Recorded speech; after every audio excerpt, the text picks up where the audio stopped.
గురువుగారు, యశోదామాతతో సమానమైన దేవతామూర్తి మరొకరు లేరని భాగవతోత్తములు పేర్కొనడంలో ఆంతర్యం ఏమిటి? యశోదా సమానాస్తి దేవత అస్య భూతలే ఉలూఖలే యయా బద్ధో ముక్తిదో ముక్తిమిచ్చతి అంటారు. యశోద లాంటి దేవతామూర్తి మనకు భూమండలంలో ఇంకొకరు లేరు. ఎందుకంటే ఏ ముకుందుడైతే అందరికీ ముక్తిని ప్రసాదిస్తాడో ఆ ముకుందుణ్ణి రోటికి వేసి బంధనంలో ఉంచిన మహాతల్లి యశోద.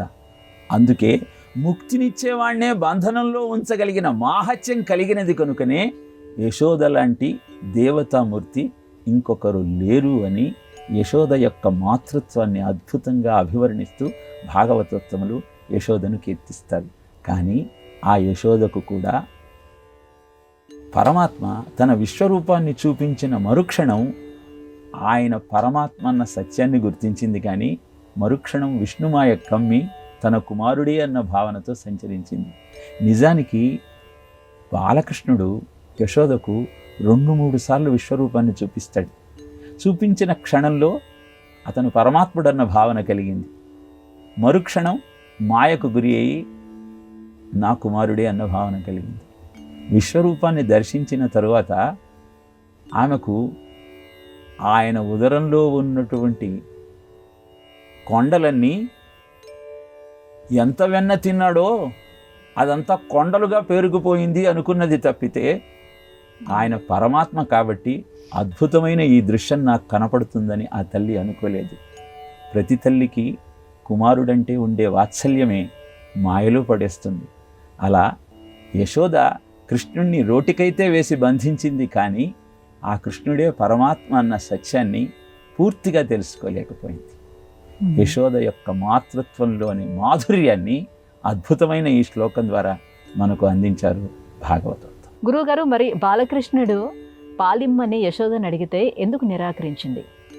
లీలాశుకుడు శ్రీకృష్ణ కరుణామృతంలో అద్భుతమైన ఈ యశోద బాలకృష్ణుల సంవాదాన్ని మనకు తెలియజేస్తాడు.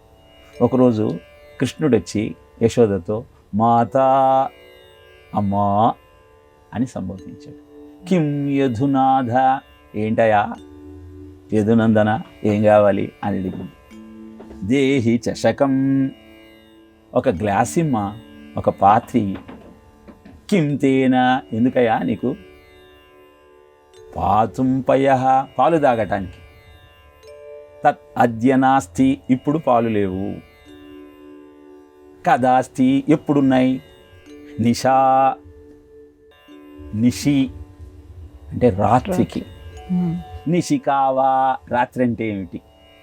అంధకారోదయం, రాత్రి అయితే అదే నిషి అనగానే శ్రీకృష్ణుడు కళ్ళు మూసుకొని అమ్మా చీకటైంది పాలియ్యి అని అడిగి ఆమె వెంట పరిగెత్తేట. ఇలా యశోదకు బాలకృష్ణుడికి కలిగిన సంవాదాన్ని తాను దర్శించి అద్భుతమైనటువంటి యశోద బాలకృష్ణుల సంవాదం ద్వారా మన జీవితం రహస్యాన్ని మనకు చెప్పాడు. కళ్ళు మూసుకుంటే అంధకారం అయింది, నాకు ఇంకా పాలు ఇమ్మని కృష్ణుడు అడిగాడంటే అంతరార్థం ఏమిటి అంటే సూర్యచంద్రులే ఆయన నేత్రాలు. ఆయన కళ్ళు మూసుకున్నాడంటే ప్రళయమే. అదే మనం ఊహించలేనటువంటి చీకటి. ఈ చీకటికి కలగకముందే మనలోని జ్ఞానజ్యోతిని ఉత్పన్నం చేసుకుని ఆ స్వామిని చేరుకునే ప్రయత్నం చేయమని చెప్పటమే లీలాశుకుని యొక్క ఉద్దేశం. అందుకే ఈ సత్యాన్ని లీలాశుకుడు ఆవిష్కరిస్తే భాగవతంలో శుకుడు యశోద బాలకృష్ణుల సంవాదాన్ని ఇంకొక రకంగా ఆవిష్కరించాడు. నువ్వు పాలు తాగితే జుట్టు బాగా పెరుగుతుంది అని యశోద చెప్పగానే గబగబా వెళ్ళి పాల గ్లాస్ తీసుకొని పాలు తాగేశాడు.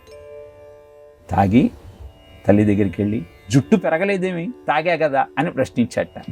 ఇలా యశోదకు బాలకృష్ణుడికి జరిగిన అద్భుతమైన ఆ సంవాదాన్ని మనం వింటున్నప్పుడల్లా హృదయం ఆనందారణమవుతుంది. అలాంటి బాలకృష్ణ లీలలను తలుచుకుంటూ దానిలో ఉన్న ఆంతర్యాన్ని గ్రహిస్తూ భాగవతము తెలిసి పలుకుట చిత్రము శూలికైన తమ్మిచూలికైన విబుధ జనుల చెంత విన్నంత కన్నంత తెలియవచ్చినంత తేటపరుతూ అంటాడు పోతనామచ్చుడు. ఆ లీలలలోని ఆంతర్యాన్ని గ్రహించటం సామాన్యుడి వల్ల కాదు.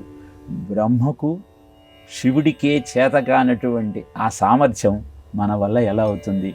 కానీ పెద్దల ద్వారా తెలుసుకుంటూ మురిసిపోతూ ఆనందిస్తూ మనకున్నటువంటి ఆలోచన ఒక్కటే, నిత్యము ఆ బాలకృష్ణుణ్ణి తలుచుకోవటమే అన్న భావనతో ఏతు సర్వాణి కర్మాణి మయి సన్యస్య మత్పరాః అనన్యేనైవ యోగేన మాం ధ్యాయంత ఉపాసతే తేషాం అహం సబుద్ధత్త మృత్యు సంసార సాగరాత్ భవామి నచిరాత్ పార్థ మయ్యావేశిత చేతస.